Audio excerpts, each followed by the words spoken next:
I don't know what is going on with Foodie Beauty, but her stream yesterday was the second day in a row where she was just in a terrible, foul mood. I mean, nothing was right. Everything in the world was wrong, and it was complaint after complaint after complaint. You know, this is not good for her views. She decided she's going to change some things. Now, she's said this before. She's decided that she's not going to do any more live streams outside of her apartment because she just doesn't feel safe. And she just doesn't enjoy it anymore. You know, these people are gross in Ottawa, Canada, according to her. And they're miserable, and she is going to choose happiness. Now, keep this in mind. She's going to choose happiness, but there was absolutely no happiness in her entire stream, let me tell you. She's decided also that she wants to create a new audience with this new thing of her not going live outside of the apartment anymore. She wants to create a whole new audience, and that is why she thinks she wants to transition back over to the YT from Kick. She says, Kick, it's just getting too difficult. She's seeing those numbers drop. Her streams on Kick are only bringing slightly over 100 people lately, which is nothing. And, she is having to stream 4, 5, 6 hours a day. And I think she's barely getting by, really. So she says, she wants to transition back over to the YT because she feels like she'll create a different audience that way. No, I think she has lost a lot of her audience, and anybody she may attract, they're not going to be interested in these live streams. It's nothing. It's her laying on her couch. And I mean, for 2 days now, it was just bitching. That's all it was, her bitching constantly about anything and everything. And she even said, somebody asked her, they had said, because she said maybe she'll just go to vlogs of things she does through her day, even though she does nothing, she said. And someone said, well, what about a new hobby? And she just snapped, no, I'm not picking up any new hobbies. I don't like anything. I don't like crocheting. I don't like anything. I'm not getting any new hobbies. And she was rude, let me tell you. Then she goes on to say, as she's still talking about Kick, she says, I don't watch anybody on Kick, not even somebody, she said. She goes, because I don't want to watch someone just laying around talking. And then it kind of dawns on her that that's all she's doing. And she says, oh, well, I realize my content's boring too, but nobody's forcing you to watch it. Nice, Foodie, real nice.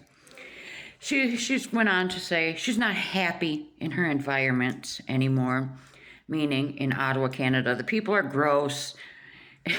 And she reiterates again that she's just not feeling safe. I don't know where all this not feeling safe is coming from. I don't understand. Then somebody in the chat, she starts going on, she's talking about reaction channels. She doesn't want anybody to mention any reaction channels. They're gross. She's better than them. She's a saint compared to reaction channels. They're stupid, blah, blah, blah. And she said, she's never done anything wrong. And someone mentions to her about using a disabled child to make money. They're talking about Sasa. When she was still in Syria, she put Sasa on a live stream, a couple of them. And she was soliciting donations to the PayPal, okay? And she had promised that every donation was going to go to Sasa's family, because Sasa is a disabled child. Cute as a button. I think she's, I don't know, somewhere between 8 and 10 years old. Sweet little girl. But Foodie exploits her. And she said she was going to show receipts for this. This money was to go to Sasa's schooling, buy her clothes and supplies for her schooling. Never showed a receipt. But then a week later, Foodie was on vacation in Qatar or somewhere. Yeah, big controversy there. We know she took that money meant for Sasa and used it for herself. And she sat in the hotel room, I believe it was in Qatar, and ate. Room service and DoorDashed everything. So then she goes on to say she's going to show Sasa as much and as often as she wants to on her live streams. And even Sasa's parents enjoy the money they get from her being in her and Salah's videos. So you're telling us even Sasa's parents are exploiting this innocent little girl. Nice. Real nice. The day before, she had went to the park. And there's kids. There's playgrounds here. There's kids. And remember I told you she was complaining. Why are all these kids in this park? It's 9 o'clock at night. I can't stand these kids. All this, I don't like kids. So she fires up her joint. And supposedly someone said that someone had called the police on her because you're not supposed to smoke in the parks in Ottawa, especially around children. So she is just complaining. The children were not around me. But as soon as someone said in the comments that someone had called the police, she said, well, I'm getting out of here. So it scared her enough that she instantly got out of there. And that's when she panicked because Scooty, her scooter, made a noise. And she's, oh my God, my scooter's going to quit on me. So anyways, she's still complaining about this date. There's no signs posted. I could argue it. Other people smoke around their kids. Why can't I smoke around their kids? It's not illegal for me to smoke in the park.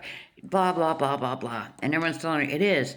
So a simple Google search, such as I did, is it illegal to smoke in parks in Ottawa, Canada? It says, and I quote, it is illegal to smoke or vape anything, including tobacco and cannabis, in any municipal park or on outdoor municipal property. The only exception would be federal parks. And then it falls under whatever the federal law is.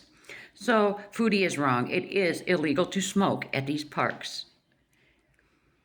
And she insists that she is right because there's no sign it's legal for her to smoke there. Well, she's wrong. I just proved her wrong.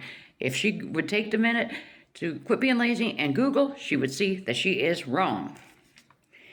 Then she goes on to say, they get to talking about her views, and she wants to know, why are people worried about her views? She could get 2,000 viewers again at a time if she wanted to. No, people don't want to see her content anymore. Then something upsets her because she's claiming about people filming in public. Even if a child just walks in front of you and you catch them on camera, people want to label you as a pedo. So she looks up the definition of a pedo because she's tired of people misusing the word. And then she goes on about how she does not care about Amber Lynn or Rosie, and she doesn't know why everybody is so obsessed with them. But just the day before, Foodie was using Rosie's tagline from the documentary. They don't tell you the price you pay. So who's obsessed with who? Foodie. And then she reiterates again, goes back into complaining about this park situation and the smoking, talking about how she does not like kids. She doesn't like to be around kids. The noise of the kids irritates her. She just doesn't like kids. I mean, her mood is terrible.